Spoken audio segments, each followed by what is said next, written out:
we could fly. Welcome to this new season of the Have a Cup of Johanny podcast.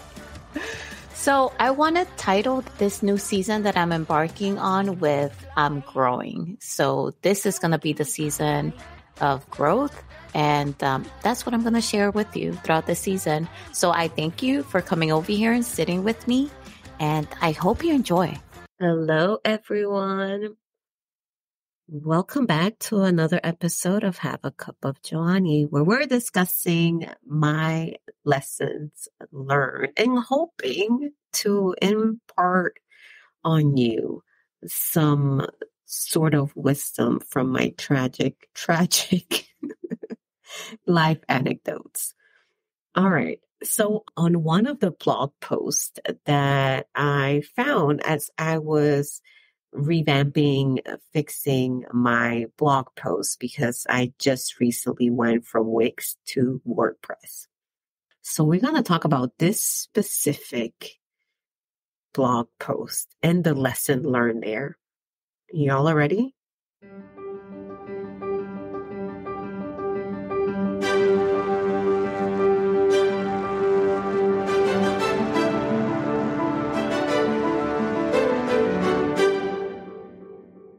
Let's go. All right. So if you're going to look for it, as you know, my website is haveacupofjohanny.com.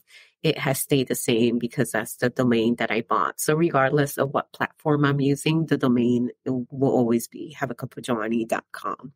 And in there, I have the various pages. So you're going to see at the page that says podcast, and it's just a transfer of the RSS feed of all my podcast episodes there. So if you're not listening to it on Apple or any other platform, you can go into the website and listen to it there as well.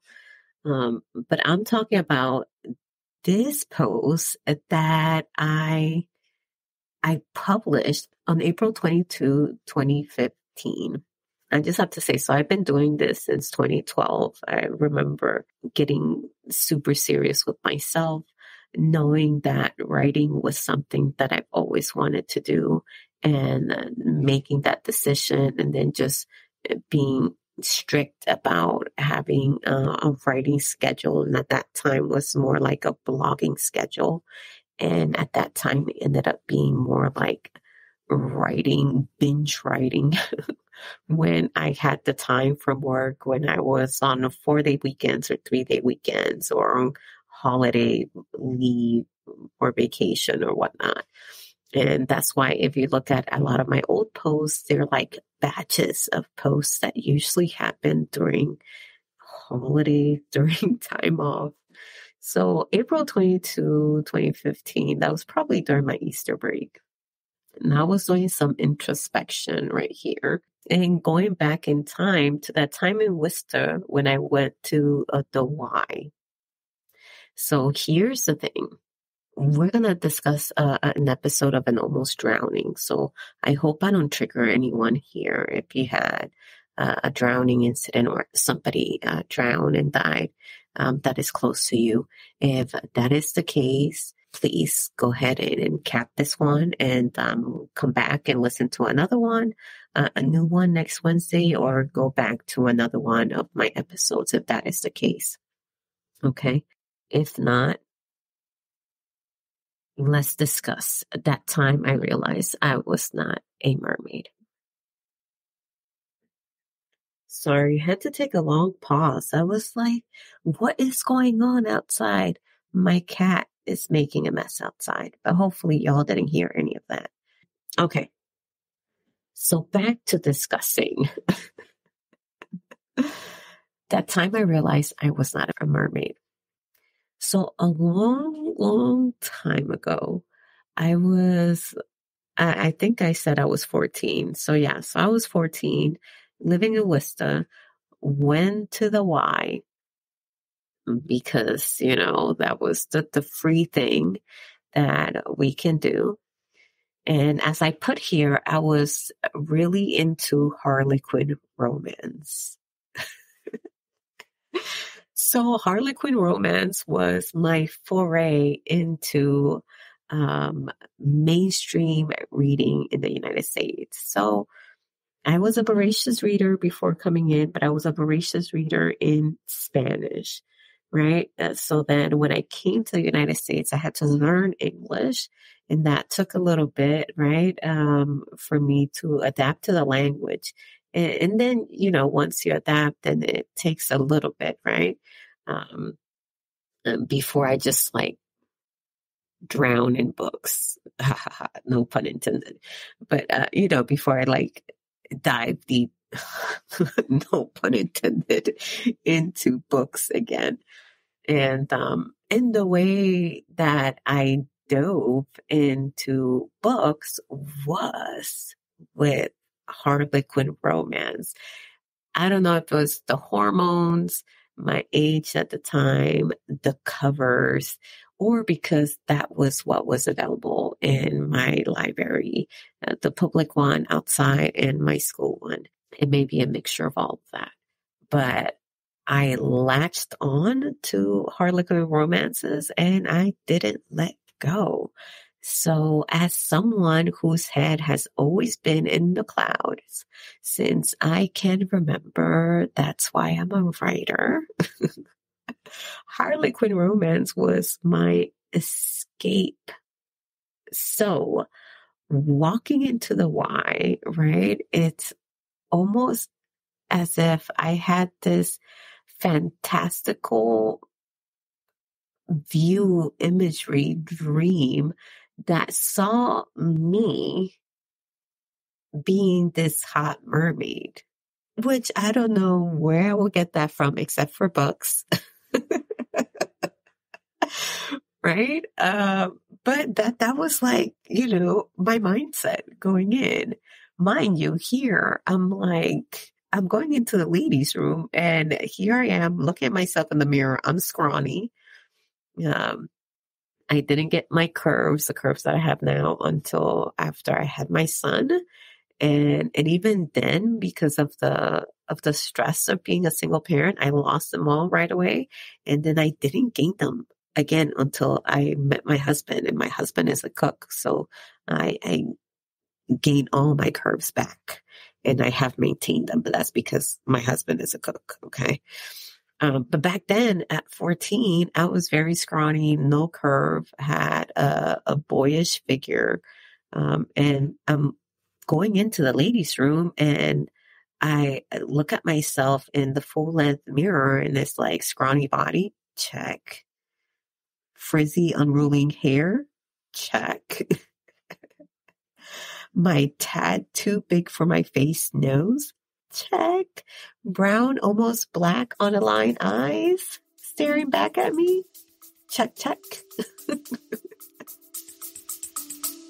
We'll be right back. Are you ready to embark on a captivating journey of resilience and revelation? Get ready to immerse yourself in the extraordinary world of Isla Delgado, a 9-year-old girl who has experienced more than her fair share of trauma. Isla's life takes a dramatic turn when she's forced to live with her dad and his new wife for 6 months. Her anxiety intensifies as she becomes convinced that her stepmom is an evil witch. But Isla is determined to protect herself and expose her stepmom's true nature. As the gripping story unfolds, Isla discovers that things aren't always as they seem. Join her on a transformative journey of self-discovery, where she learns that even the most traumatic experiences can be triumphantly overcome with the power of love and understanding. People are saying, while the alarming trend of attempting to ban books continues in the United States, this book is a fantastic reminder of the power that books have. A child will read this story and feel seen, heard, and hopefully feel some peace. For children of the appropriate age, this book provides the opportunity for a wonderful exercise in empathy. The message of the story is truly something a lot of children out there and even some adults might need to hear. Mrs. Franchi's Evil Ring and the 6 Months That Changed Everything is a heartwarming tale that explores the profound theme of family, trust, and the power of compassion. This inspiring story will leave listeners of all ages feeling uplifted and inspired. Don't miss out on this middle grade read and be prepared to be captivated by a story that will touch your heart and ignite your imagination. Mrs. Frenchie's Evil Ring is available everywhere books are sold.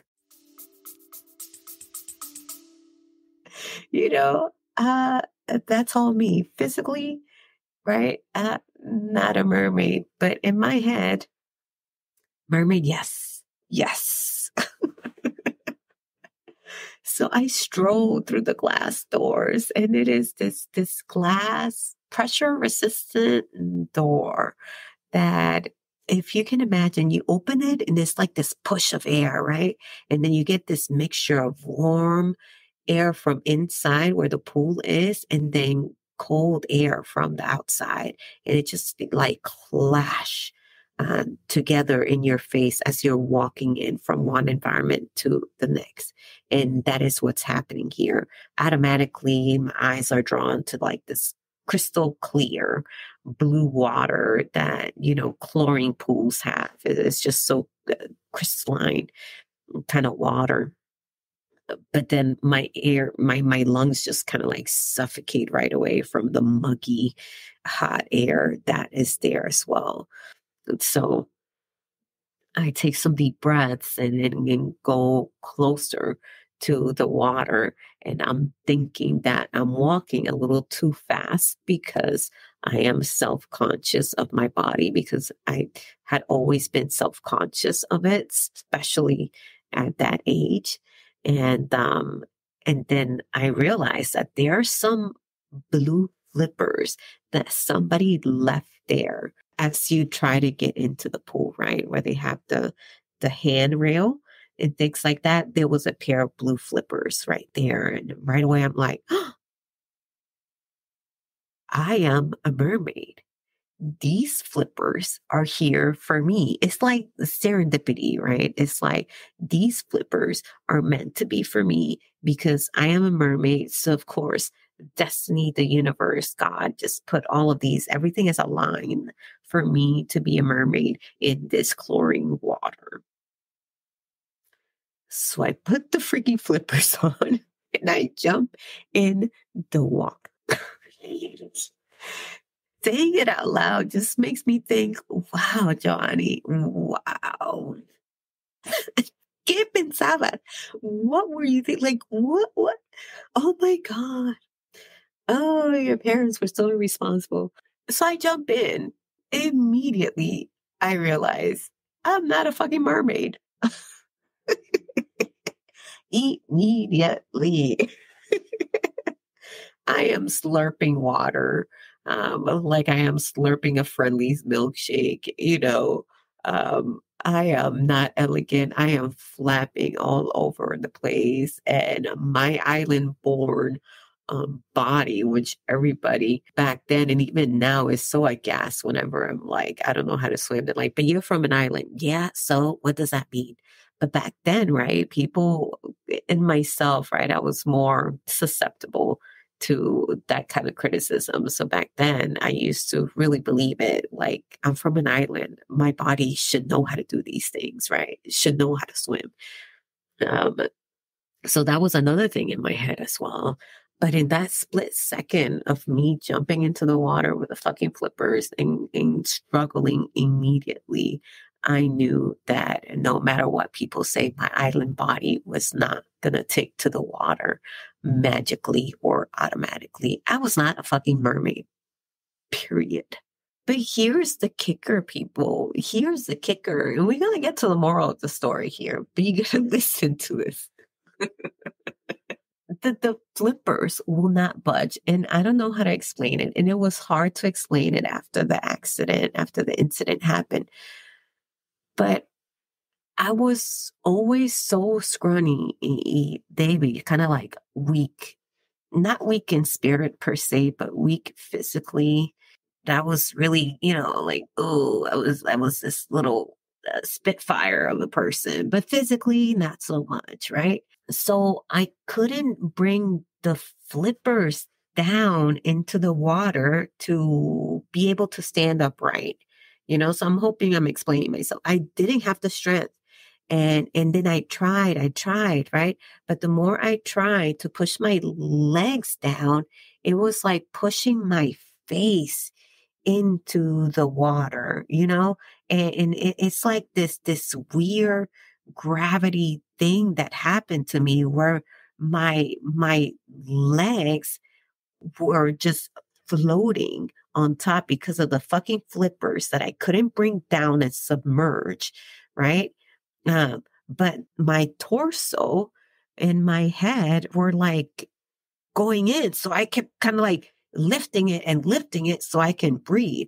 So it was the weirdest. I looked like like a weird broken doll on the water surface, if you can imagine, just struggling to breathe and kept bringing my torso up.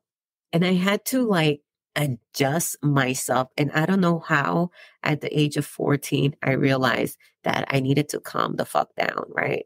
Because I remember just fucking panicking, like really panicking at the beginning. And I really thought I was going to die, right?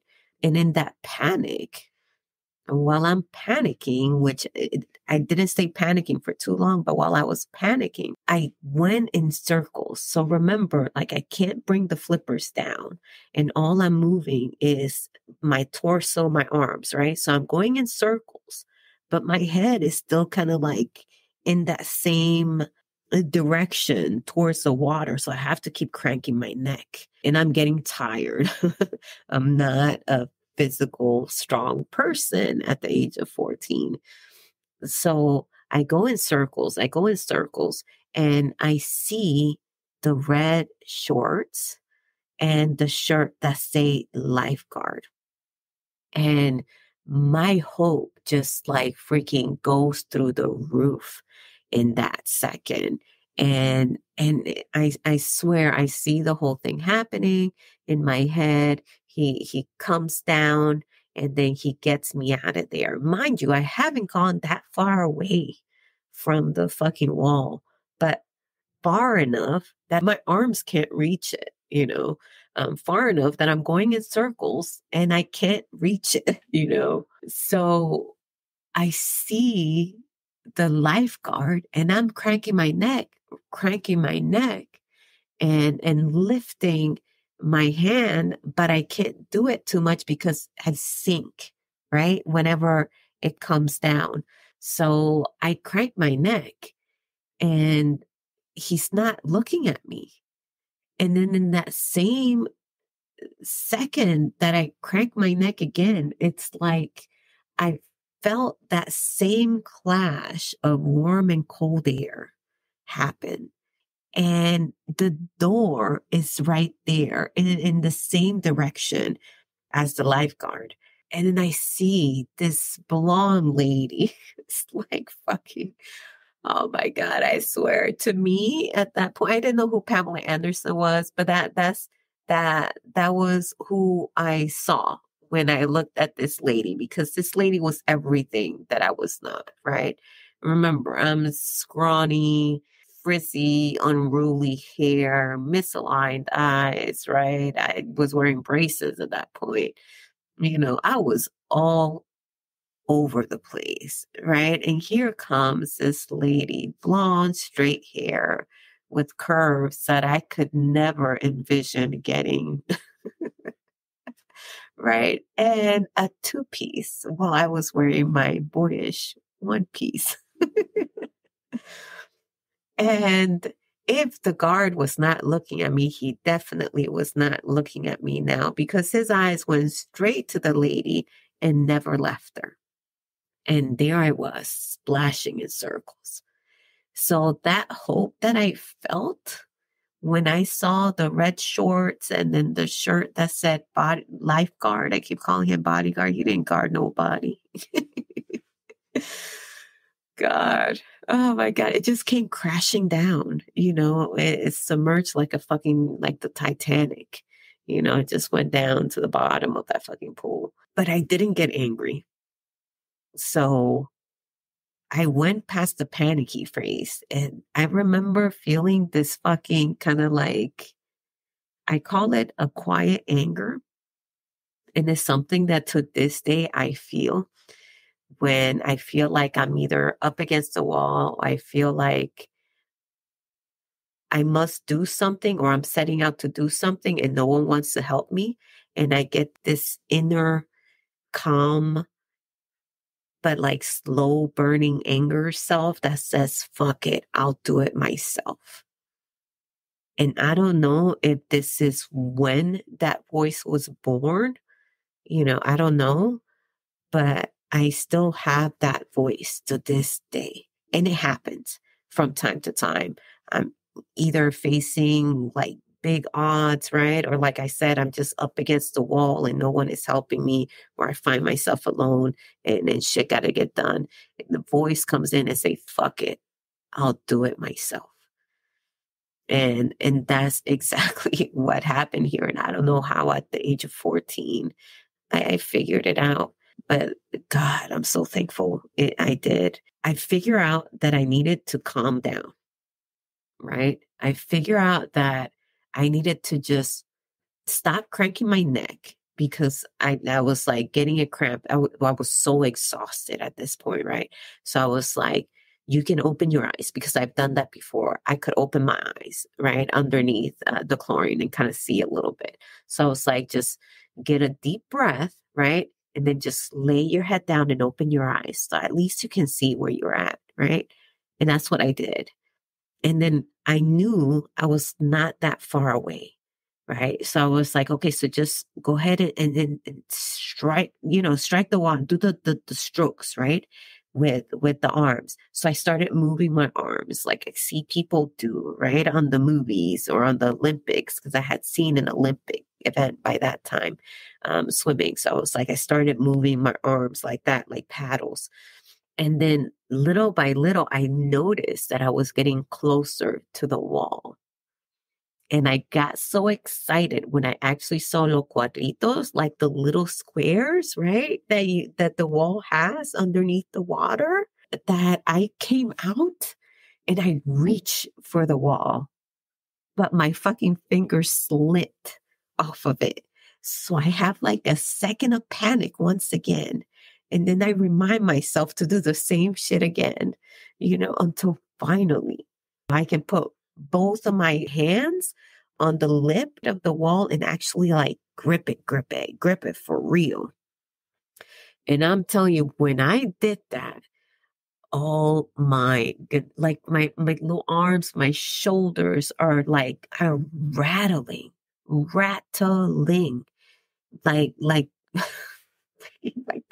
like a baby's rattle. Like maracas is fucking insane. But I am so intent on saving myself that being physically weak is not a limitation at that point. I am 14 years old. I am scrawny. I have no muscles whatsoever. Okay. At that point, I was always an anemic child, so it's like, but I lift myself and the fucking heavy ass flippers that I couldn't submerge out of the water. And it's not a very graceful thing. I'm saying that I fucking lift myself and fucking low crawl in the slippery ass, floor of the pool and come out and worm myself out of the fucking pool. And I remember my entire body shaking with anger, anger of having to save myself, anger of having this dude, there, but not taking care of me like he was supposed to do, like his job directed him to do. And I remember fucking looking his way and he was still talking to the lady that had come out, right? But I was so mad. And this is coming from someone I had never wanted to get in trouble with authorities. I was that kind of kid that if I did something wrong, I will hide it because I never wanted to be in trouble, right? And I tended not to do the wrong thing because then I also was never a good liar and I would get caught. So there was that. It was like a lose-lose situation for me.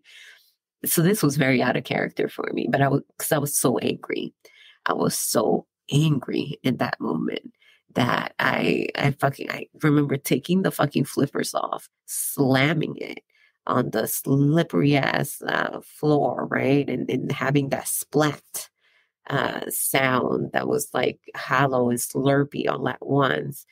And I fucking spat, and I all the while looking at him, right? And he didn't even dare to look at me. That's what got me even more angry. Just the rejection of the stare, I think, just elevated my emotions even more. But I looked at this dude talking to this girl and not paying an ounce of attention to somebody that almost drowned. And I spat the chlorine that I had held on in saliva into the pool and fucking walked out of there. Never went back to that pool. If the door would not have been pressurized, I would have slammed that shit too and probably broken the glass. That's how mad I was. But that story right there showed me the strength that I thought I lacked. It was like a proof of life almost for me, because up to that point, I had believed that I was weak. I had believed that I did not have what it takes to survive and thrive in this world. I thought that I needed like external benefactors, external entities, people, so that way I can survive in this world, so that way I can be good, better, thrive, grow, right? And be somebody. That moment in the water, when someone refused to take care of me, that showed me that who I need to nourish so that way I can grow and thrive. I had been looking in the mirror all along at the person. And that was me. That moment taught me the importance of loving myself, of knowing myself, of nourishing myself, and understanding that I am enough and that I am worthy. And that I was not a mermaid, but I was completely okay with that because I was better than that. Because I am Joanny. All at the age of 14. From a girl whose head was always in the clouds. So yeah. So you see, that was my big epiphany moment of life. I don't know when you had yours, or if you have had, or maybe you just need some time to meditate and to think on it. I don't know. Let me know. I would love to know when you came to that realization that it was you all along. No one else but you. I would love to know that. All right. I hope you enjoyed my story of almost drowning. I hope I didn't traumatize you or re-traumatize you with it. And I hope you feel empowered to love yourself and nourish yourself and treat yourself like a queen, like a king that you are. And know that you are enough and the world needs you. All right. I'll talk to you next time. Bye. Oh, we could fly.